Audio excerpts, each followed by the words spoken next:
धर्म ही सच्चा साथी है, जैसे दीपक बाती है।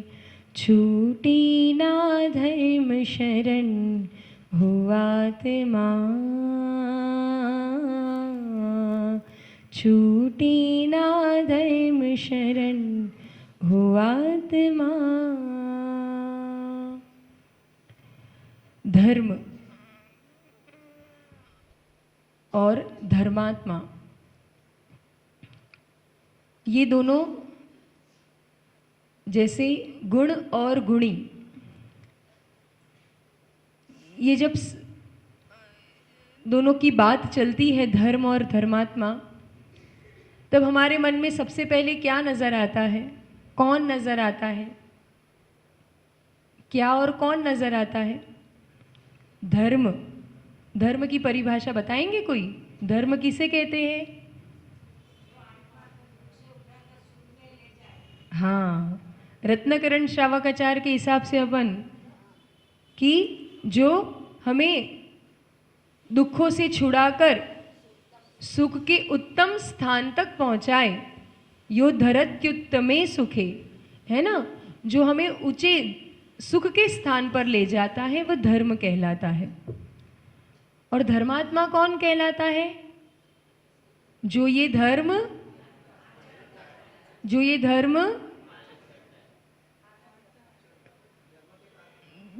धर्म करता है। हम इसमें एक ऐसा कहना चाहेंगे, धर्मात्मा वो है जो धर्म को जीता है। करना बोल दोगे तो वो तो मात्र क्रिया हो जाएगी।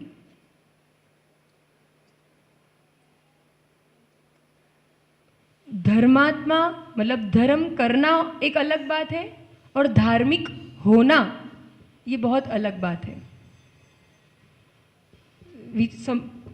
समझ में आ रहा है डिफरेंस? समझ में आ रहा है? तो ये धर्म की बात, और आपके अभी कल श्रुत पंचमी पर्व अपन ने मनाया, उसमें माँ जिनवाणी की महिमा समझी, स्वाध्याय की महिमा समझी, और फिर सभी को जो इंतज़ार था कि कल तो घोषणा होने वाली है, बहुत सारे लोग गए थे, और बहुत सारे जितने भी संत समुदाय भारत भर में विचरण कर रहे होंगे, उन सब ने ही कुछ न कुछ घोषणा कहो, संकेत कहो, या मन तो बना ही लिया होगा कि हमें इस दिशा की ओर बढ़ना है। और सबसे बड़ा सौभाग्य देखो कि इस अहमदाबाद नगरी के लिए आचार्य भगवान सुनील सागर जी महाराज जी का विशाल संघ आपके लिए वो धर्म ध्यान की निमित्त बनने हेतु, है ना, धर्म करो धर्म करो, हर वर्ष चतुर्मास होते रहते होंगे और सब कुछ होता है हर जगह, यहाँ भी 16 में भी चतुर्मास है सौभाग्य से। तो कहने का तात्पर्य धर्म करो हम हमेशा सुनते आए हैं और करते भी आए हैं, लेकिन उसका आनंद, उसका रस, उसका फल जो यथारूप पाना चाहिए वो पाया क्या? विचार किया उस विषय में? नहीं मिला। तो क्यों कर रहे इतनी मेहनत? बनिए लोग इतनी मेहनत, बिना काम की मेहनत नहीं करते। करते क्या बिना काम का मेहनत? करते कोई? नहीं करते। फिर आप लोग क्यों कर रहे हो धर्म? क्योंकि हमें करना है, क्योंकि हम जैन हैं इसलिए हम जिन मंदिर आते हैं। श्रद्धा है, बहुत अच्छी बात है, श्रद्धा के साथ वो श्रद्धा का भाव है और वो सब कुछ बहुत अच्छी बात है, लेकिन वो वास्तविक फल हमें क्यों? क्योंकि हमने अभी तक धर्म को जिया नहीं है। धर्म जाना भी बहुत है, किया भी बहुत है, लेकिन जिया नहीं है। बच्चे जुड़ नहीं पाते ना जिनालय से या फिर धर्म से। वो क्यों होता है? युवा पीढ़ी को क्यों ऐसा लगता है कि धर्म करना कठिन है? अच्छा बताओ, धर्म का एक दूसरी परिभाषा क्या है? वस्तु का स्वभाव धर्म, वस्तु खलु स्वभाव धर्मः, मतलब धम्मो। तो कहने का तात्पर्य, तो उसका स्वभाव, जिस चीज का जो स्वभाव हो, धर्म यानी वस्तु का स्वभाव। जल के लिए शीतल होना आसान है कि गर्म होना? क्यों? अच्छा, कोई कह रहा है गर्म होना आसान है। गर्म होने के लिए तो उसको अग्नि चाहिए, कोई करने वाला चाहिए, ये बहुत चीज़, मतलब जो जिसका स्वभाव हो उसके लिए वो करना तो बहुत आसान है ना, फिर भी कठिन क्यों लग रहा है? धर्म करना कठिन, या संयम पालन करना, या व्रत लेना, नियम लेना, स्वाध्याय करना, ये सब कठिन क्यों लग रहा है, जबकि ये सब तो धर्म है ना। तो इसीलिए आचार्य भगवंत कहते हैं कि अब तक हमने धर्म को जिया नहीं है ना, उसका आनंद नहीं लिया, इसलिए हमें बोझ लग रहा है। और अनादि के संस्कार हैं हमारे मिथ्यात्व के, जो हमें संसार के कार्य, कितनी विचित्र दशा है कि जहाँ अनंत सुख है, जहाँ शाश्वत सुख है, हमेशा के लिए सुख है, वो हमें दुखकारी नजर आता है, कठिन नजर आता है। और जहाँ अनंत काल के लिए दुख है, वास्तव में वो कठिन है, छूट जाने वाला है, वो हमें करना कैसा लगता है? कठिन लगता है, दुष्कर लगता है और आसान लगता है ना। धर्म कार्य करना हमें कठिन लगता है और संसार के कार्य करना कठिन लगता है। अभी आप लोग जैसे अभी जैसे वैकेशन है ना, वैकेशन है तो किसी को कहीं जाना होगा, किसी को कहीं जाना होगा, कहीं ने किसी ने घूमने के प्लान बना दिए होंगे, सब लोग मेहमान आए होंगे, तो परिवार वालों के साथ कहीं ना कहीं जाना होगा, कुछ ना कुछ कार्यक्रम शेड्यूल करते रहते, जाते रहते अपन। तो आप अब जैसे अपन मेट्रो, इधर जैसे अहमदाबाद जैसे शहर में रहते हैं, तो आप लोग क्या करते हो, वीकेंड पहले से ही प्लान कर लेते हो, वीकेंड नहीं तो दूसरे दिन की प्लानिंग तो अगली रात को पहले कर ही लेते हो, है ना। लिस्ट बना देते हो कि सुबह इतने बजे यहाँ जाना है, ये मीटिंग, ये सब इसके पास जाना है, ये करना है, ये करना है, ये करना है। आजकल की बिजी लाइफ में ये बहुत आम बात है, आपने वो कर दिया है ना। अब सुबह उठ के आपके लिस्ट में पहले आपने कल रखा था कि हम ठीक है 7 बजे सुबह जिनालय जाएंगे, दर्शन भी करेंगे, पूजन भी करेंगे, आज संडे है, रविवार है, तो हम आराम से बैठ के माँ जिनवाणी का श्रवण प्रवचन भी सुनेंगे, माता जी का समागम, 5 माताजियों का समागम यहाँ हुआ है, तो सब कुछ आपने प्लान कर दिया, ठीक है। अब उतने में ही किसी का फोन आ गया कि आपको यहाँ आना है। सच सच बताना, आप लोग आपके लिस्ट में से सबसे पहले कॉम्प्रोमाइज या कट ऑफ किसको करोगे? किसको करोगे? धर्म को नहीं करोगे। धर्म को भी कर दोगे तो भी कैसा कट ऑफ करोगे, हम बताते हैं आपको। सोचा था ना कि मंदिर भी जाएंगे, पूजन भी करेंगे, प्रवचन भी सुनेंगे, आज खाली दर्शन करीन जता रही। समझ में आ रहा है? महिमा किसकी है? हमें संसार के कार्यों की। और इसलिए हमको मिलता भी आनंद भी कहाँ आ रहा है? वही आनंद आ रहा है। लेकिन जिसे धर्मात्मा किसे कहते हैं? प्रधानता किसे देगा धर्मात्मा? धर्म को। और वो देना सीखो, धर्म को भी प्रधानता देना सीखो और धर्मात्माओं को भी प्रधानता देना सीखो। महिमा हमें किसकी होनी चाहिए? हमारे गुरुओं की होनी चाहिए, हमारे जिन शासन की होनी चाहिए, धर्म की होनी चाहिए। तो ये सब कार्य बाकी जो आपने प्लान किए हैं ना, वो स्वतः सहजता से अपने आप मैनेज हो ही जाते हैं। हमें क्या लगता है, ये नहीं करके वो करेंगे ना तो वो क्या होगा, हम अच्छा टाइम वहां दे पाएंगे और अच्छे से सब कुछ मैनेज हो जाएगा। ये तो क्या, ये तो कोई बात नहीं, तो कल भी कर लेंगे, ये कहाँ जाने वाले हैं, वो शायद कहीं चला गया तो मुझे लाभ नहीं होगा। लेकिन ज्ञानी कोई भी कार्य की सार्थकता, आपके कोई भी पुरुषार्थ की सार्थकता किससे होती है? केवल मात्र पुरुषार्थ से नहीं, पुरुषार्थ के साथ भाग्य भी होना चाहिए, पुण्य भी होना चाहिए। और वो पुण्य कहाँ से? आपके पास सफलताएं तो आ जाएगी, उपलब्धि थी, भोग की सब सामग्री आ जाएगी, लेकिन वो टिकेगी कैसे? वो आपके मतलब आपको वो उपयोगी कब होगी? आप उपयोग कब कर पाओगे? हम बहुत संपन्न हैं, हमारे घर में सब कुछ बहुत अच्छे से है, कोई दिक्कत नहीं है, लेकिन है ना, भोग की बड़ी मिठाई के डब्बे भरे हैं, सब कुछ है, लेकिन डॉक्टर ने कह दिया डायबिटीज है, तो फिर क्या होता है? भोग कर पाते हैं? नहीं कर पाते। क्यों? हमारी असाता। और असाता मतलब पाप का उदय। कहने का मतलब ये सब चीज भोगने के लिए भी, व्यवहार रूप जीवन जीने के लिए भी पुण्य की आवश्यकता होती है। और वो पुण्य वो पुण्य का सोर्स कहाँ से है? धर्म से। इसीलिए आप भी, अब ये जो चातुर्मास आने वाला है ना, जैसे अब एक आपके 12 महीनों में सर्दी की सीज़न आती है, गर्मी की सीज़न आती है, किसी की शादी की सीज़न आती है, किसी के धंधे की सीज़न आती है, ये सब सीज़न आती रहती है ना। तो अब ये चातुर्मास जो आया है ना, वो धर्म का सीज़न आने वाला है। चातुर्मास मतलब क्या होता है? धर्म करने का। क्योंकि उस समय आप प्रकृति में भी देखो या व्यवहारिक जीवन में भी देखो, जैसे ही चातुर्मास की स्थापना होती है, व्यापार आदि में भी एक मंदी मतलब एक थोड़ा रेस्ट मोड आता है। शादी ब्याह तो होते ही नहीं है ना, उन दिनों मुहूर्त नहीं होते। आजकल की बात जाने दो, लेकिन जो एक आदर्श रूप से जो मार्ग है वो इन दिनों में शादी ब्याह आदि मांगलिक कार्य थोड़े कम होते हैं। मतलब क्या होता है? अपन निवृत्त होते हैं। कैसे? पाप कार्यों से। क्यों?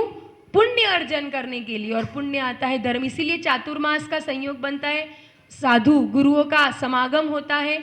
उस निमित्त से हमारे लिए धर्म करना आसान हो जाया करता है। कोई करावे तो साथे साथे थई जाए। और करना, लाभ लेना, चूकना नहीं। यहाँ भी चातुर्मास है। और फिर और कल तो ग्रीन सिग्नल मिला, और आपने क्या सिग्नल दिया, मतलब आपको क्या लाभ मिला, उसकी खुशी आपने क्या मनाई। जैसे ही वहाँ आचार्य भगवान ने घोषणा की, घोषणा तो करते ही नहीं है, पर एक संकेत कि हो सकता है इन लोगों को भी लाभ मिल जाए, इतना उपक्रम कर रहे हैं, तो उन्होंने वहाँ एक ग्रीन सिग्नल थोड़ा दिखाया कि यहाँ इंद्र देवता भी सिग्नल दिखाने, उसी समय एक संकेत देते हुए कि इस नगर में, इस अहमदाबाद नगर में, महानगरी में विशाल संघ का चातुर्मास होने वाला है। बारिश आ गई थी ना। बारिश आता है मतलब क्या होता है? चौमासु आ भी गयु, है ना।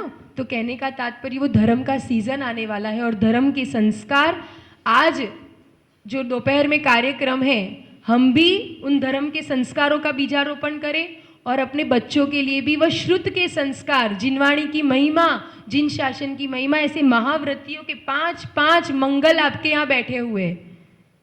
साधु मंगल कहते हो ना, चत्तारी मंगलम, अरिंद मंगलम, सिद्ध मंगलम, साहू मंगलम। साधु के अंतर्गत ही यारी का भी उपचार से जो महाव्रती है वो आते हैं, और उनके हाथों से श्रुत संस्कार, वो धर्म के संस्कार आपके बच्चों में, और आप लोग भी उस महिमा को समझोगे तो आपका बच्चा विदेश क्या, कहीं भी विश्व में कहीं भी चला जाए, फिर वो कुसंगति, दुर्व्यसन, जो अधर्म के कार्य है, उससे उसकी रक्षा होती, वो क्योंकि वो पुण्य उसका साथ देता है, उसकी जो भी सफलता है उसको टिकाती है। पढ़ाई करेगा, कुछ भी करेगा, उसका वो पुण्य होगा, तो फिर वो कोई भी एग्जाम देगा, चाहे कितनी कठिन से कठिन कॉम्पिटिटिव एग्जाम होगी, उसका आत्मबल, उसका विश्वास, वो कुछ अलग ही आभा निखरती है। तो अपने बच्चों को धर्म और धर्मात्माओं से जोड़ना होता है। ऐसा क्या होता है, माता पिता इस उम्र के, छोटे उम्र के बच्चे होते हैं ना, है ना, तो उन बच्चों की पहले शिकायत लेके आते, माताजी मारो छोकराने तमे समझाओ, मंदिर जतो ज नथी, दर्शन करवा ज जतो नथी। ठीक है, आपके कहने से हमने उसको थोड़ा बात की, समझाया, और बच्चे ने, क्योंकि माता जी कह रहे, महाराज जी कह रहे, उनका प्रभाव अलग ही पड़ता है, क्योंकि वो जो बोलते हैं वो जीते भी है। आपकी बात का प्रभाव क्यों नहीं पड़ता? क्योंकि आप बोलते हो, उनको वो दिखाई नहीं दे रहा कि आप जी रहे हो कि नहीं। आखो 2 કલાક तो मंदिर में બેસીને આવ્યા, शांति धारा કરીને આવ્યા, અને घर पर आकर थोड़ी भी प्रतिकूलता जहाँ दिखाई दी कि पूरे बरस पड़े, फिर बच्चे को क्या लगा, शू કરીને आया અત્યાર સુધી। जो बोलते हैं वो जीते हैं, इसलिए इनका प्रभाव पड़ता है। तो पहले तो कंप्लेन करेंगे कि मंदिर नहीं आओ तो, मंदिर नहीं आओ तो, है ना। और अब फिर उनको देखा, उनको समझा, जाना, निकटता बढ़ी, एक आशीर्वाद मिला, तो क्या होता है, बच्चा आना चालू कर देता है। फिर चातुर्मास होता है तो जुड़ जाता है ना, कहीं कि आहार में भी दिखेगा, विहार में भी दिखेगा। तो जितनी घर वालों की चिंता नहीं होगी, उतने समाज वालों को चिंता हो जाएगी। अरे तार छोकराने समझाओ, या तो कोई उम्र है धर्म करवानी। समझ में आया? धर्म और धर्मात्माओं को देख के आनंदित होना, अनुमोदना कर लेना। हम नहीं कर पा रहे, कोई और कर रहा है, तो उसको कभी भी बाधक नहीं बनना। कहीं जुड़ रहा है तो जुड़ने देना, किसी के धर्म में अंतराय मत बनना। जो करे तो धर्म को जियो, ऐसे जिया जाता है। और फिर उसके माता पिता क्या कंप्लेन लेके आएंगे, माता जी इसको बोलो ना थोड़ा घर पे भी ध्यान दे। फर्क समझ में आया? मतलब कहीं भी चैन नहीं है। पहला नतो कर दो एटले चिंता હતી, હવે કરવા માંડ્યો एटले चिंता है। इतना ध्यान रखना, अपने बच्चों को अगर धर्म से जोड़ के रखोगे, धर्म से जोड़ के रखोगे, धर्मात्माओं से जोड़ के रखोगे, तो ये बात ध्यान रखना, उस बच्चे का तो वर्तमान और भविष्य सुरक्षित हो ही रहा है, उसके साथ साथ आपका भी भविष्य सुरक्षित हो रहा है, समाज का भी भविष्य सुरक्षित हो रहा है, देश का भी और विश्व का भी और जिन शासन का भी भविष्य सुरक्षित हो रहा है।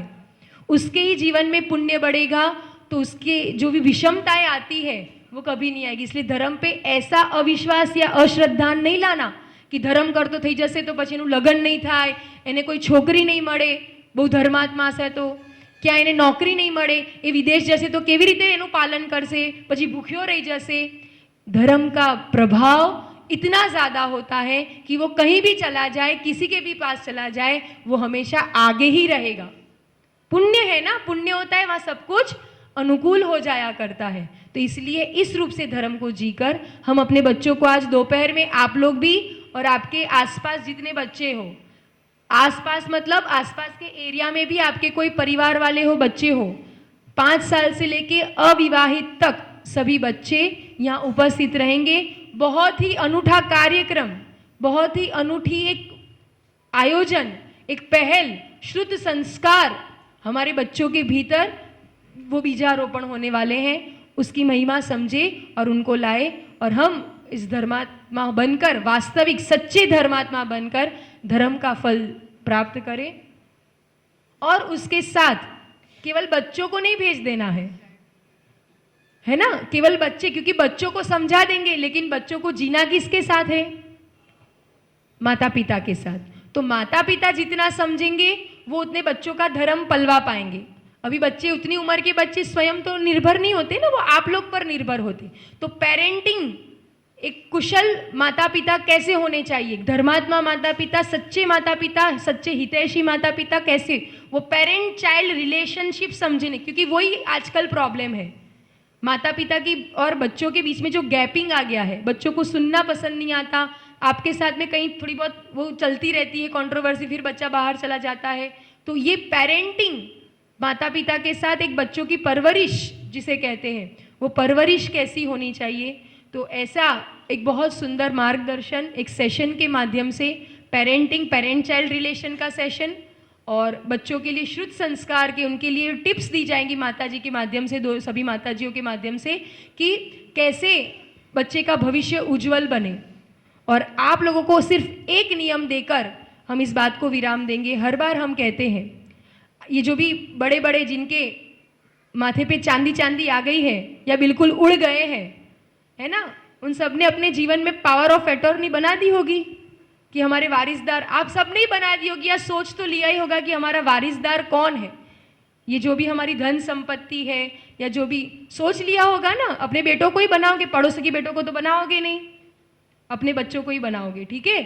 तो उस पावर ऑफ अटॉर्नी जो अपन देते हैं ना, क्या लिखते हो आप लोग, वसीयतनामु, शू कहवाय, है ना, वो तैयार कर लिया हो तो अच्छी बात है, और नहीं किया हो तो उसमें एक चीज जोड़ देना कि मेरे जाने के बाद તમે લોકો तो धर्म करो છો, लेकिन તમે લોકો तो અહીંયા જ છો, પણ આવનારી पीढ़ी और हमारे घर में, परिवार में धर्म चलता रहे, हमेशा बना रहे, तो इसके लिए क्या करना है, एक नियम का पालन करना। क्या? जो भी पावर ऑफ अटॉर्नी होगी या जो भी वसीयतनामु હોય ને, તેમાં लास्ट में, उसमें लास्ट में एक लाइन लिख ले देना कि ये जो भी मेरी धन संपत्ति, मेरी फैक्ट्री, कार, मकान, परिवार, ये जितना भी सोना चांदी जो भी कुछ है, उसका वारिसदार मेरा पुत्र, मेरी पुत्री, जो भी है, तब कहलाएगा जब मेरे जाने के बाद या मेरे सामने भी प्रतिदिन देव दर्शन करेगा। जब भी साधुओं का आगमन होगा हमारे नगर में, हमारे घर पर पड़गाहन करके साधुओं को आहार दान देगा, घर में चौका लगेगा। वर्ष में एक बार तीर्थ यात्रा गुरु के दर्शन करेगा और स्वयं अणुव्रतों का पालन करेगा, तो ये संपत्ति उसके नाम जाएगी, वरना बाकी सब मैं धर्म ध्यान में और धर्म के रूप में दान कर देता हूं। इतना लिख देना। समझ में आया? तो इस रूप से आपका भी धर्म सुरक्षित रहेगा और आने वाली पीढ़ी का भी धर्म सुरक्षित रहेगा। चलते हैं, आरिका माँ श्री सुदृढ़मती माता जी के चरणों में निवेदन करते हैं कि वे अपनी मंगलमय वाणी के माध्यम से हम सभी के लिए धर्म के संस्कार हमारे बीच, हमारी इस आत्मभूमि में ऐसा बीजारोपण करें कि हम भी स्वयं धर्म के उस यथावत फल को प्राप्त, वास्तविक फल को प्राप्त कर सके और हमारी आने वाली पीढ़ी भी धर्म के संस्कारों से सुसज्जित हो सके। इसी दिव्य मंगल भावना के साथ चलते हैं आरिका माँ श्री सुदृढ़मती माता जी के चरणों में। वंदामी माता जी, वंदामी माता जी, वंदामी। बोलिए परम पूज्य आचार्य भगवान श्री सुनील सागर जी गुरुदेव की। कल्याण मंदिर मुदारमवद्य बेदी बीताभय प्रदमनिन्दितमग्रिपद्मं संसार सागर निमज्जदशेष जन्तु पोतायमानमभिनम्य जिनेश्वरस्य दर्शनं यस्य वैराग्य वर्धकमगनाशकं प्रशान्तिदायकं चाहं वंदे सुनील सागरम। जय बोलो देवादिदेव खजारा श्री पार्श्वनाथ भगवान की। आचार्य श्री आदि सागर जी, महावीर कीर्ति जी, विमल सागर जी महाराज की। युग श्रेष्ठ तपस्वी सम्राट आचार्य सन्मति सागर जी महाराज की। चर्या चक्रवर्ती ममप्राण गुरु श्रेष्ठ आचार्य भगवान सुनील सागर जी गुरुदेव की। हरिकामा प्रशांतमती माता जी की।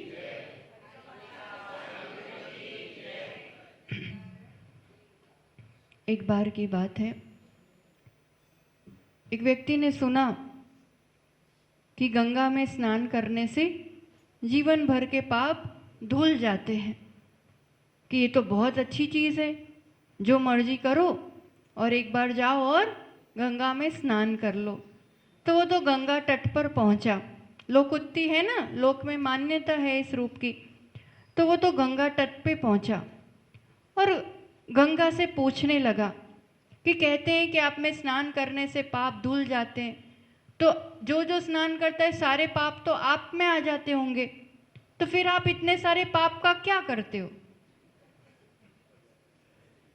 तो गंगा कहती है, मैं क्यों रखूं किसी के पाप, किसी के पाप मैं क्यों रखूं? वो तो धूप आती है तो सारे ऊपर चले जाते हैं, बादल का रूप ले लेते हैं।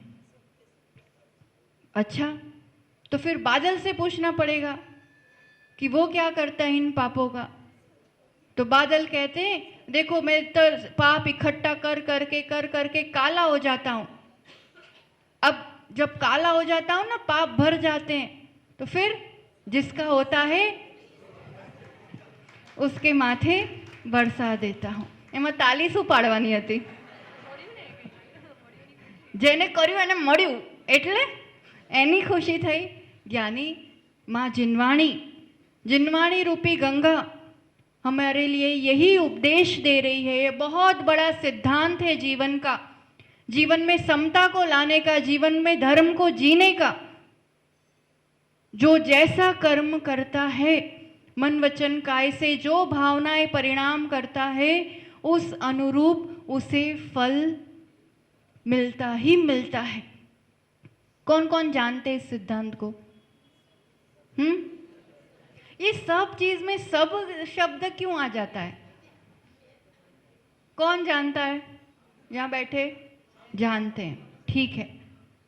पर फिर कुछ प्रतिकूल होने पर, कुछ घटना, कुछ परिस्थिति आने पर कहीं ना कहीं विचार आता ही आता है कि मैं तो એવું कहीं नतु કર્યું, मेरे साथ ऐसा क्यों हुआ, मेरे साथ ऐसा क्यों हुआ। आता है विचार, लगता है मैंने तो ऐसा कुछ भी गलत इस जीवन में तो नहीं किया है। मतलब फिर जब परिस्थिति आती है तो ये सिद्धांत, दूसरों के लिए तो ये ज्ञान काम आ जाता है, पर अपने लिए कर्म सिद्धांत और थोड़ा प्रथमान योग के ग्रंथों का अध्ययन, इस व्यवहारिक जीवन को समता, आनंद, शांति से जीने के लिए भी बहुत जरूरी है। कर्म एक एक प्रति समय उस परिणाम के अनुरूप बंध रहे, पर जब कर्म बनते हैं वो तुरंत के तुरंत फल नहीं देते कि अब भी किया और अब भी मिला, तो हम रिलेट कर पाते, तो हम समझ पाते कि हाँ ये अभी मैंने ऐसा किया तो उसका फल ये मिला। कर्म की एक विशेषता है उसके बंध की कि जब वो बंद होता है, बंद के समय प्रकृति बंद होता है कि ज्ञानावरण, मोहनीय, वेदनीय, फिर उसकी स्थिति भी तय होती है कि इतने समय के लिए वो बंधा रहेगा, फिर फल देगा। उसकी अनुभाग शक्ति, वो कैसा फल देगा, शुभ अशुभ में भी किस शक्ति से फल देगा, ये सब उसी टाइम डिसाइड हो जाती है। दुनिया में कर्म बंद उदय सत्व से बड़ी ऑटोमेटिक फैक्ट्री दुनिया में और कोई नहीं है, परिणामों के आधार से पूरा चलता है।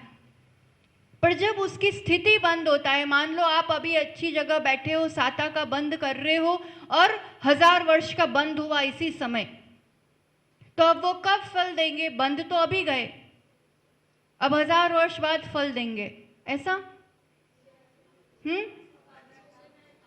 जो कर्म बंद होता है और उसकी जितनी स्थिति पड़ती है, पहले तो विशेष एक आबाधा, मतलब कुछ समय तक वो फल नहीं देते हैं, बाधित नहीं होते। 1000 वर्ष बांधी तो 10 साल तक तो आबादा है, 10 साल तक तो उसका फल नहीं मिलने वाला। उसमें पाप में भी घटित कर लेना, पुण्य में भी कर लेना। तो आटलू पाप करे छे, पूरा व्यसन वाला जीवन है, ऐसा जीवन है, कभी मंदिर तक नहीं जाता, कहाँ फल दिखाई दे रहा है? ऐशो आराम से तो जी रहा है, कभी श्रद्धा डगमगा जाती है, तो वो पाप हो रहा है, तीव्र पाप हो रहा है, तीव्र कर्म बंद हो रहा है, तीव्र आबादा पड़ रही है, तो वो अभी के अभी इस जन्म में शायद फल नहीं दिखे। और जब फल मिलता है तब वो समझ नहीं पाता है। सीता जैसा निर्मल शील चरित्र किसका था? उस जन्म में तो उनका बहुत निर्दोष और बहुत पवित्र शील था कि नहीं? अभी तक यशोगाथा गाई जाती है इतने वर्षों बाद भी, तो फिर शील पे ही क्यों आरोप लगाया गया? राम का दोष था, वो तो राम की गलती थी, धोबी की गलती थी, प्रजा की गलती थी, इसीलिए ना अंजना ऐसी सती, ऐसी पतिव्रता स्त्री, किसी ने साथ नहीं दिया, माँ बाप तक ने साथ नहीं दिया। क्या बात हो गई? उस जन्म में क्या ऐसा कर लिया था? पर समता किस बल पर रख पाए कि मेरे ही कर्म है, मुझे अभी नहीं दिखाई दे रहा है कि वो कौन से कर्म का फल मिल रहा है। पूर्व में कहीं ना कहीं मुनि आरिका के चारित्र पर दोष लगाना, अंजना द्वारा जिनेंद्र भगवान का अविनयी होना सबसे बड़ा पाप है। देवशास्त्र गुरु का अवर्णवाद, अविनय, जीवन में इन पापों से तो बचना ही बचना। कल भी किसी ने आचार्य भगवान का प्रवचन सुना हो तो उन्होंने भी इसी बात पर जोर दिया था, अच्छा कर पाओ ना कर पाओ, पर कभी भी गुरुओं के कोई भी वैसे समाचार, कोई वैसे न्यूज़, कभी गलत चीज़ें फॉरवर्ड नहीं करना, अविनय नहीं करना, निंदा नहीं करना, अप्रभावना का निमित्त नहीं बनना। ये अभी नहीं समझ में आता है, एक बटन दबाया है, पर वो जब फल मिलेगा ना, सबसे घोर पाप होता है देवशास्त्र गुरु के अविनय से, निंदा से, अवर्णवाद से।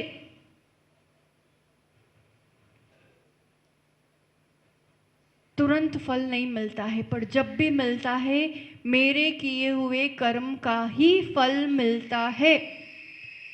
ये श्रद्धा कर लेना पहले तो बहुत जरूरी है। और फिर जो पूर्व में बंध चुके हैं अब फल देंगे, उसमें तो हम समता, सहजता रख पाए, दूसरों को दोषी नहीं माने, दूसरों के कारण ऐसा हुआ वैसा नहीं माने। ये प्रैक्टिकल धर्म है स्थिति आने पर, क्योंकि जैसे ही थोड़ा दुख, आकुलता, प्रतिकूलता आती है कि तुरंत उंगली उठने लगती है कि इसके कारण आना कारण आવું થયું, આને જ મારી સાથે આવું કર્યું છે, इसी ने ऐसा किया है मेरे साथ, और कुछ नहीं समझ में आए। भगवान की मर्जी, भगवान की मर्जी चलती होती तो सब अपन सभी शाश्वत सुखी होते, क्योंकि वो तो यही चाहते हैं कि सब सुखी हो जाए। किसकी मर्जी चलती है? किसकी मर्जी चलती है? कर्मों की भी नहीं चलती है। कर्मों की अपनी कोई मर्जी नहीं है कि मैं इसको दुख दूं, मैं इसको जाके बंधूं, मैं इसको ऐसा फल दूं। कर्म जड़ छे। जड़ चीजों की अपनी कोई इच्छा, अपनी कोई मर्जी नहीं होती है। हम जो परिणाम करते हैं उस अनुरूप कर्म वर्गणाएं आकर के आत्मा से बंधती है और फिर वो अपना प्रभाव दिखाती है। कर्मों की भी मर्जी नहीं है। किसकी मर्जी चलती है?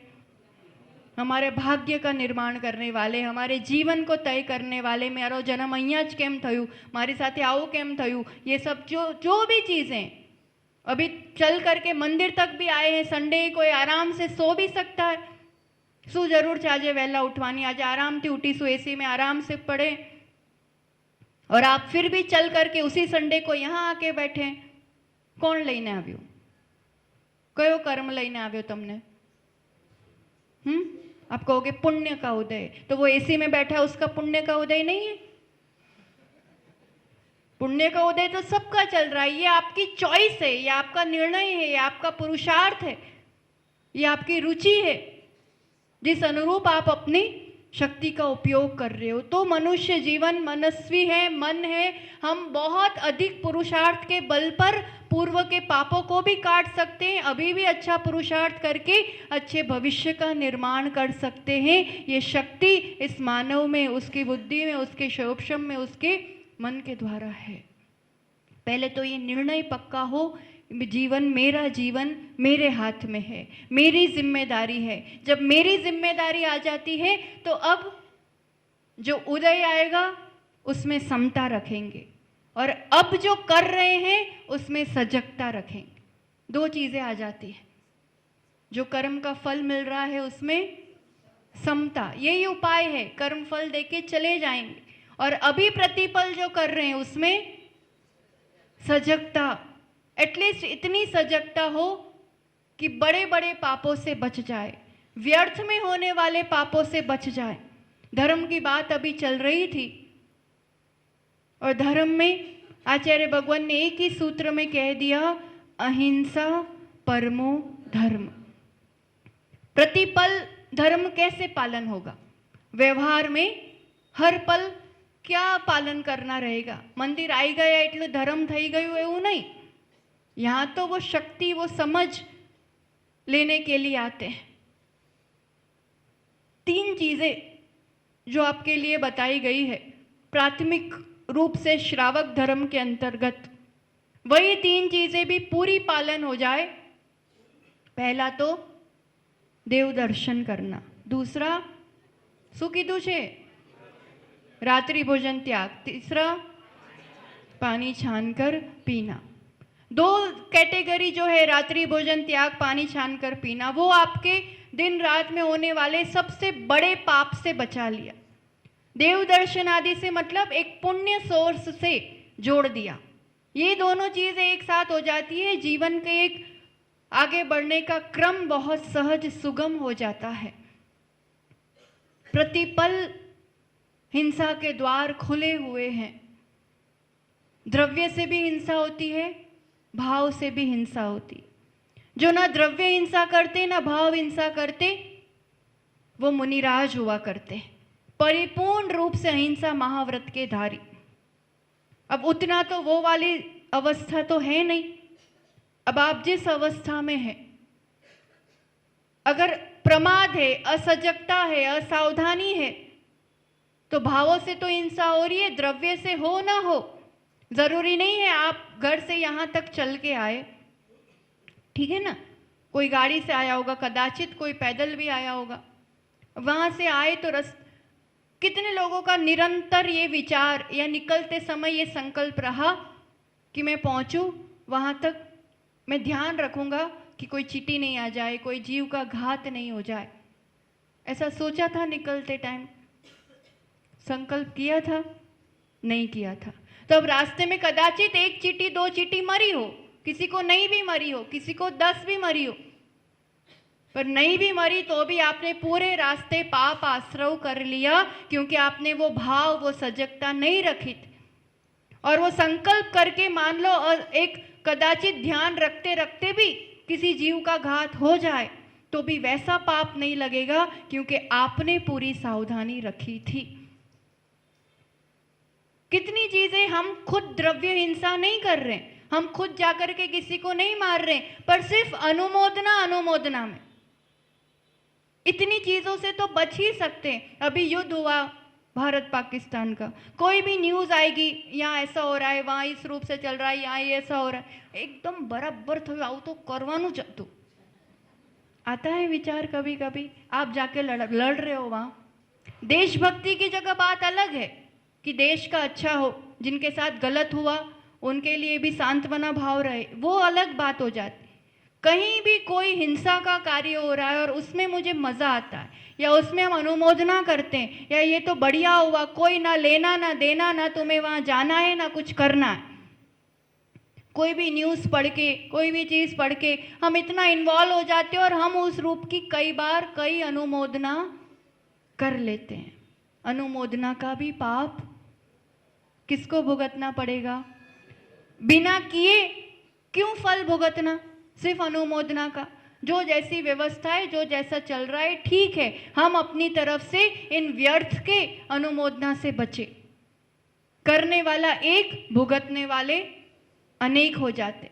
कई बार कोई कार्य करते हुए अनेक लोग दिखते हैं, पर उसका फल अधिकतम एक को भुगतना पड़ता है।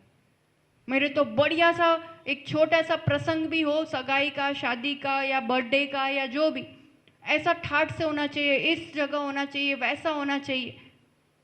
अब उस कार्य में कितने सारे लोग जुड़ेंगे, कैटरर्स भी जुड़ेंगे, पंडाल वाले भी जुड़ेंगे, टेंट ये दो कितने सारे जुड़ेंगे ना, तो उन सबको पाप लग रहा है या जिसके निमित्त से हो रहा है उसको लग रहा है? दिखाई दे रहे हैं, बहुत लोग कर रहे हैं, पर वो दूल्हे राजा पर पूरा पाप का सेहरा। तो इन चीजों में हम कितना अधिक से अधिक, और फिर प्रतिदिन के जीवन में सुबह से रात तक उस बात पर बात करें अपन। उसमें सबसे पहले अभी देखें 16 जिन मंदिर की सबसे अच्छी और सबसे विशेष बात, जो हम हर जगह अब आगे तो कहेंगे ही कहेंगे, वो बात बताएं? सूझे कहो? हाँ, एक लौता शायद में, अभी तक तो हमारे ध्यान में ऐसा कोई जिनालय नहीं आया है जहां पर एसी तो बहुत दूर की बात, पंखे भी नहीं है। मंदिर पुण्य आश्रव का कार्य, वहां इस पाप आश्रव से अपने प्रॉफिट में कमी क्यों करना? और लोगों का क्या विकल्प रहता है कि एसी होय ने तो बदा आवे तो शांतिથી બેસીને પેલું આકુળતામાં અને પસીનામાં कहीं पूजा ना थाय, कहीं दर्शन ना थाय। पर मेरे हिसाब से पूरे अहमदाबाद में जितने लोग इस मंदिर में आते होंगे उतने शायद और कहीं नहीं आते होंगे। दिन भर सुबह से देखो आप दोपहर तक पूरा मंदिर फुल रहता है। इतनी गर्मी के सीजन में भी आ रहे हैं ना, जिसको आना होता है वो आता ही आता है, और आकर के फिर वो पूरे परिणाम भगवान में भक्ति में जोड़ता है। गर्मी थी बचવું હોય तो શું કરવું પડે કહો? अब गर्मी तो है वहां पे, तो गर्मी से उपयोग को वो और अच्छे से भक्ति में और भगवान में लगाएगा। वो एसी होता है और आराम से टिक के बैठ गए तो झपकी भी लग सकती है, या झपकी लगने का कोई स्कोप ही नहीं है। गर्मी में कोई सो नहीं सकता है। जितनी देर है पूरी उपयोग से विशुद्धि से करेगा, और थोड़ी ज़्यादा आकुलता होने लगेगा धोख दे के चला जाएगा, पर जितना करेगा पूरा विशुद्धि से करेगा और पूरा पुण्य 100% करेगा। उसमें मिक्स नहीं हो जाएगा पाप, और ना ही पुण्य में कमी आ जाएगी। आदर्श है ये एक। अभी यहाँ ये लाइट चल रही है, इसकी ज़रूरत है? एमने हमें देखाईस के हूँ भी देखाईस, તમે भी देखा सो ना। तो ये ऐसे व्यर्थ के उससे बचो। घर में भी अब है पैसा अपने पास, बिल भर लेंगे, वो सोलार पैनल भी रखी है तो कोई ज़्यादा फर्क नहीं पड़ता, बहुत बिल भी नहीं आता। फिर भी खाली लाइट चल रही है, फालतू पंखा चल रहा है। अब तो क्या हो गया, सबके सेपरेट रूम, इसलिए एक एक रूम में एसी चलेगा, एक एक रूम में अलग टीवी चलेगा, एक एक रूम में अलग बने। वहां तक काफ़ी टाइम तक जहां तक सामूहिक बैठ सकते हैं, एक स्थान पे बैठ के यूज़ कर सकते हैं, वैसा। सुबह से शाम तक, रात तक आप अपनी एक एक प्रतिक्रिया देखो। कि वहाँ कहाँ कहाँ हिंसा की संभावना है, और अभी जहाँ है उसी में क्या थोड़ा बहुत सजगता और फेरबदल करके आप अहिंसा परमो धर्म का पालन कर सकते हैं। सबसे अधिक हिंसा होती है पानी के माध्यम से, सर्वाधिक हिंसा। एक एक बूंद अनछने पानी में कितनी जीव राशि है? कितनी?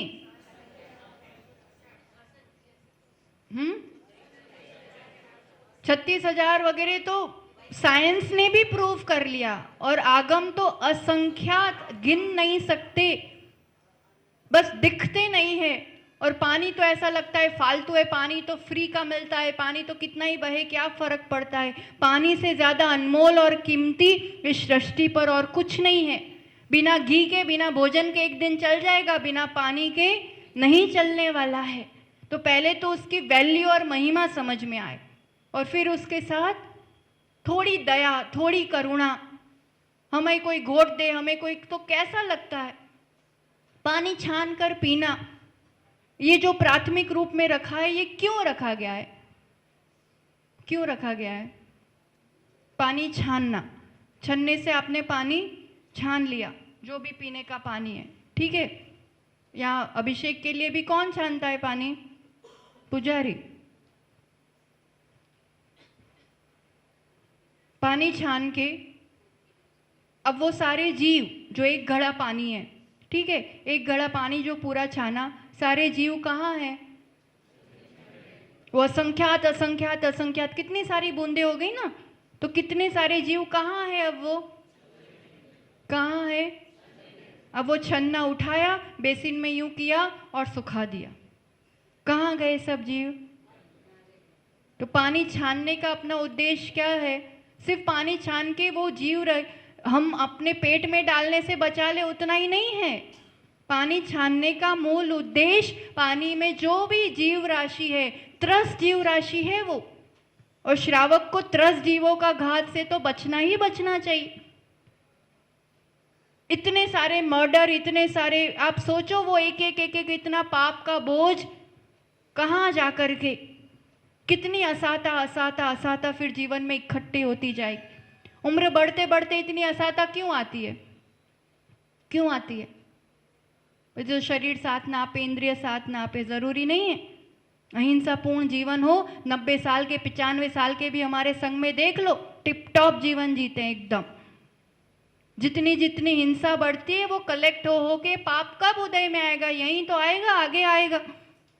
असाता बढ़ती जाती है, फिर असाता करने के लिए और गोलियां लेंगे, इंजेक्शन लेंगे और असाता बढ़ाएंगे। ऐसा नहीं कि जीवन में अहिंसा लाएं।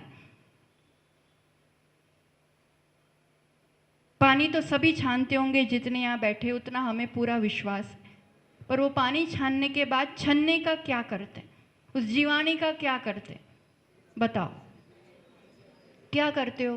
बेसिन में, बेसिन में जाती है ना पूरा। तो अब देखो, और पानी का सोर्स कुएं, अब कुएं से तो यहाँ से लेके जाओगे नहीं आप, है ना, नल से पानी आता होगा, टंकी से आता होगा। अब इतना एक संस्कार आज पक्का कर लेना महिला वर्ग, क्योंकि आप कर रहे हो, परिवार के जितने लोग पानी पी रहे हैं उन सबका भी पाप आपके माथे है। पलवाओगे तो पुण्य और धर्म भी आपके ही हाथों में है, गृहिणी के हाथ में है। आप लोग मंदिर में ध्यान रख सकते, घर में ध्यान रख सकते। अशुद्धि के दिनों में तो आप लोगों को ही करना पड़ेगा ना, पुरुष वर्ग को ही करना पड़ेगा उन दिनों में। तो ज्ञान सबको होना चाहिए, सावधानी सबको रखना चाहिए। पानी छाना, अब एक अलग, एक तो सबसे पहली बात, जब कभी भी जिसमें भी पानी छानते हैं वो बर्तन सूखा बर्तन होना चाहिए। अपन क्या करते, वो पानी डाला, यूं किया 3 बार करिए એટલે बराबर चाली जाए। 3 बार करने से पर उसमें पुराने पानी की कुछ तो लगार रह ही जाती है। और फिर आप कितना ही पानी छानो, 2 बूंद भी अगर अनछने पानी की उसमें रह गई है तो पूरा पानी अनछना। इसलिए सूखा बर्तन, अब मिट्टी के मटके में करते हैं तो अब उसको कैसे सुखाएंगे? तो 2 मटके रखो, आज इस मटके में पानी छाना है, फिर अब दूसरे दिन दूसरे मटके में, ये मटका उल्टा कर दो, सुखा दो धूप में, तो वो लगार एटलीस्ट नहीं रह जाती है। 2 मटके रखो, स्टील के बर्तन में, बॉटलों में, इनमें रखते हैं पानी, तो वो बर्तन पूरा सूखा सूखा होना चाहिए, पोंछा हुआ, पहली बात। अब उसमें हमने अच्छे से छन्ना रख के सावधानी से पानी छाना। अब पहली नज़र कि इसमें बहुत सारे जीव है, वो प्रेम, वो दया, वो करुणा, तो बड़ी सावधानी से उसको उठाना, ऐसे किनारियों से, और उठा करके उसको इस हाथ में ऐसे पलटना। किस तरफ पलटना? जहाँ जीव है, जीव ऊपरनी तरफ होए ने, तो ऐसे उल्टा नहीं पलटना, जिस तरफ जीव है उस तरफ वो मेरे ऊपर की तरफ रहे, ऐसे उसको अच्छे से हाथ पर रखो। एक दूसरी भगोनी, तपेली, बर्तन, सूखी कुछ भी, या फिर उसमें थोड़ा पानी टंकी का, जिस टंकी से आप पानी ले रहे हो वो टंकी का पानी उसमें थोड़ा रखो, और अब छने हुए पानी से, जो पानी आपने छाना है, वो छना पानी का ग्लास या जो भी लेके फिर धीरे से ऊपर की धारा वो दूसरे बर्तन में करो।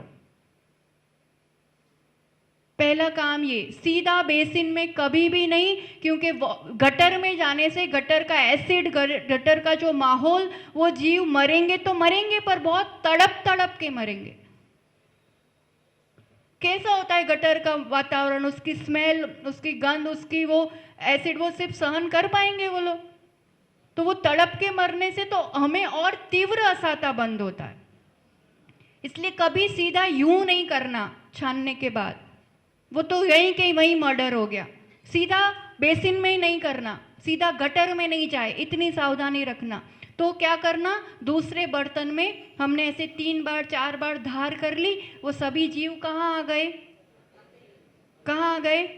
उस भगोनी में, जहाँ टंकी का पानी ऑलरेडी है, तो वो उस टाइप के वातावरण में आ गए जहाँ से वो आए थे अभी। तो एकदम तुरंत तो घात उनका होने वाला नहीं है, उनको एक अनुकूल स्थान मिल गया। और ये संस्कार और ये सावधानी और ये भावना, मतलब जीवाणी की पूरी रक्षा का आपको पुण्य लग गया। अब क्या करना आगे वो तो बता रहे हैं, पर उससे पहले जीवाणी की रक्षा नहीं करने का पाप कितना भयंकर होता है। एक शेठ जी, आपको विजय शेठ और विजया शेठानी की कथा पता हो तो उनके घर जिनका पालना हुआ था, वो चंदेवा सफ़ेद हुआ था, वो शेठ का प्रायश्चित था। वो शेठ हमेशा पानी छान के जीवानी की रक्षा करते, फिर दूसरे दिन कुएं में जाते तो वो जीवानी जाकर के पलट देते थे। पर उस दिन उनको जल्दी जाना था तो वो वहीं साइड में कोने में रख के चले गए। बहू रानी नहीं थी, उसको नहीं पता चला, दिखने में तो नॉर्मल पानी ही दिखता है ना, तो उसने उसको यूज़ कर लिया। अब शाम को आके शेठ जी ने पूछा वो कहाँ गया, अब सब पता चला। उसको इतना दुख कि ओह आज कितना घोर पाप हो गया। वो सीधा मुनिराज के चरणों में पहुँचे कि एक कटोरी जीवानी की रक्षा नहीं कर पाया हूँ, आप प्रायश्चित दीजिए। मुनिराज ने क्या प्रायश्चित दिया पता है आप लोगों को? क्या प्रायश्चित दिया? 84,000 मुनिराजों को आहार दान देना। आहार दान से बड़ा पुण्य नहीं है ना कोई। 84,000 मतलब हम ये बताना चाह रहे हैं कि इसकी पाप की इंटेंसिटी कितनी होगी कि 84,000 मुनिराजों को आहार दान देके इसका प्रायश्चित हो रहा है। रोज कितनी कटोरियों जीवानी का घात हो रहा है, वो पाप का बोझा, और इतना पुण्य तो कर नहीं रहे हैं हम। उन्होंने कहा ये तो कैसे हो पाएगा, इस जन्म में भी, पूरा जन्म बीत जाए तो नहीं हो पाएगा, मुझे तो प्रायश्चित करना है। तो 1008 जिनबिंब की स्थापना करो। अब ये भी इतना एकदम मुमकिन नहीं है। फिर उनके भाव देख करके कहा था कि जहाँ अखंड ब्रह्मचर्य होगा, चंदेवा सफ़ेद हो जाएगा। उस शेठ ने तो अपने आप को निर्मल कर लिया। ये शेठ शेठानी को सोचना है कि मुझे इन पापों का प्रायश्चित कैसे करना है और आगे सावधानी कितनी रखने की ज़रूरत है।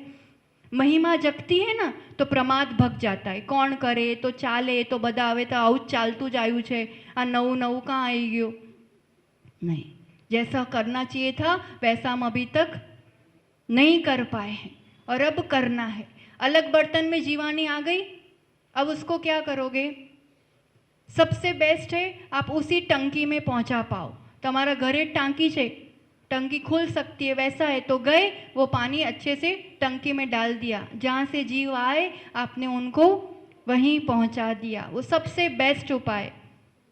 और नहीं कर पाओ, या तो अपनी प्राइवेट टंकी नहीं है या ऊंचाई पे है, कुछ भी रोज़ खुलती नहीं पाती, जैसा अगर इस टाइप की बात है तो कहीं ना कहीं आसपास पौधे होंगे, कुंडा होए, है ना, मिट्टी, पौधे, ऐसी जगह तो लगभग लगभग हमें आसपास मिल ही जाती है, अपने घर पे भी होती है। तो अब गटर में डालने से तो बहुत बेस्ट ऑप्शन है। आप पहले क्या करो, जिस टंकी का पानी है उस टंकी से उन पौधों को पानी दे दो, तो अच्छा पानी भर जाता है उसमें। ऐसे भी पौधों को पानी तो दोगे ही आप, तो वैसा वो पानी दे दो और फिर धीरे से जीवाणी उसमें डाल दो, तो वो उस पानी के साथ बह जाती है और फिर मिट्टी में उसी में ही हो जाती है। बहुत विशेष घात नहीं होता है और वो भी तो हमें पाप नहीं लगता है। અને पानी छानने के बाद कितनी मर्यादा होती है उसकी,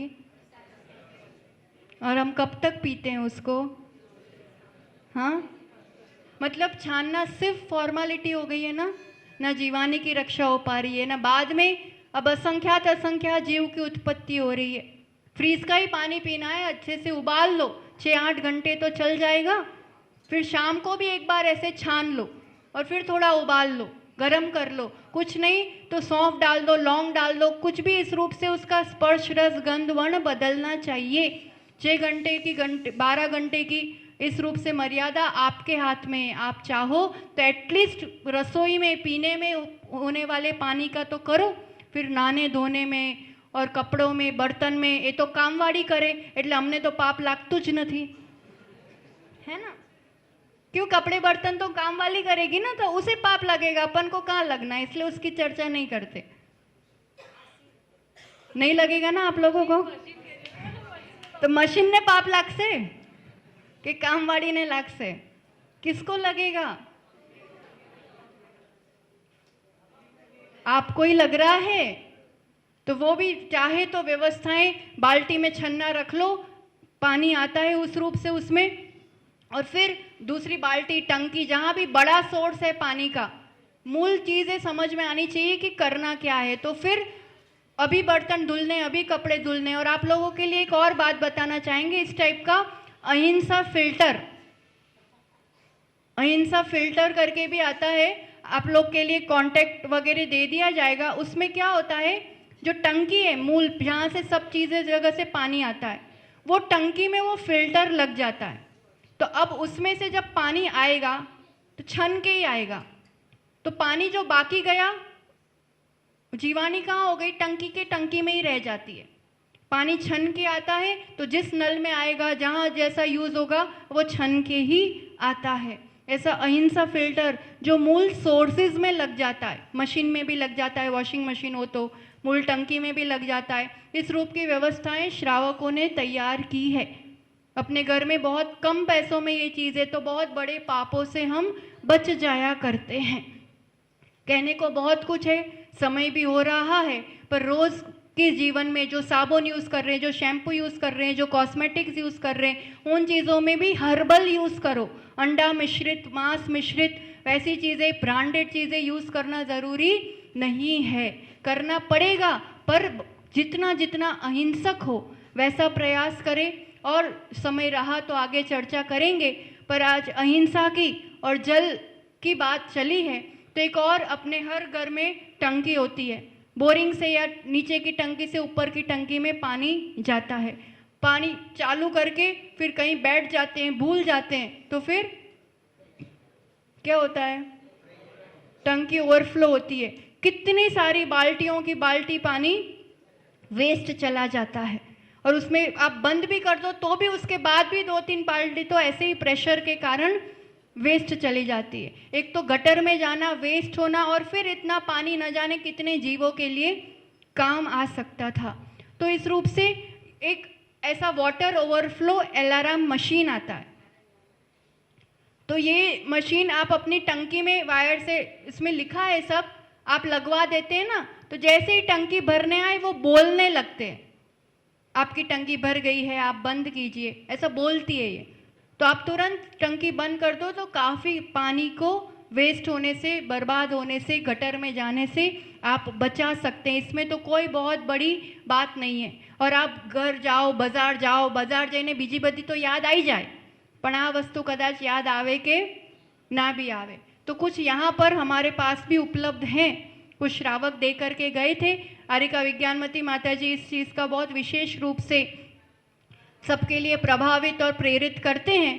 तो उन्हीं के वहाँ जो श्रावक आए थे उन्होंने हम लोगों के लिए भी प्रदान किए थे। तो यहाँ जो श्रावक जिनके घर में ऐसी टंकी है और ऐसा मशीन नहीं लगा हुआ है, वो विशेष रूप से इसको प्राप्त करके आज के आज घर पे लगाएंगे। जब तक नहीं लगाएंगे तब तक कुछ त्याग कर लो। क्या नो त्याग? जितना जितना हम स्वेच्छा से और इच्छा शक्ति रखें तो बहुत कुछ पालन हो सकता है।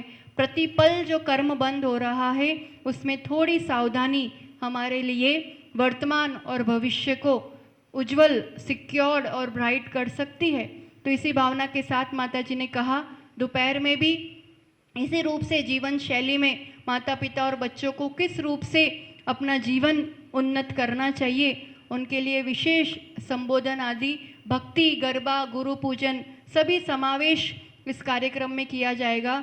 तो आप तो आए, पर युवा पीढ़ी और नई बहुएं जिनको आगे की संतति तैयार करनी है, उनको कहना कि उनके लायक ही बात सुनाई जाएगी। बहुत बड़ा वैसा धर्म वाली बात नहीं होगी, प्रैक्टिकल घर की बात होगी। तो इस तरह से वो पीढ़ी भी नजर आए और बच्चे भी। आज खबर पड़શે 16માં કેટલા છોકરાઓ છે, है ने? आज बपोरे જોઈશું અમે कि કેટલા છે। ठीक है, तो समय के अनुरूप जो बातें हमने सुनी उस पर, धर्म पर, कर्म सिद्धांत पर पूर्ण श्रद्धा रखते हुए हम अपने प्रतिपल मन वचन कायकृत कारित अनुमोदना से होने वाली क्रियाओं की सावधानी बढ़ाए। इसी मंगल भावना के साथ जय बोलो आचार्य रोगन सुनील सागर जी गुरुदेव की।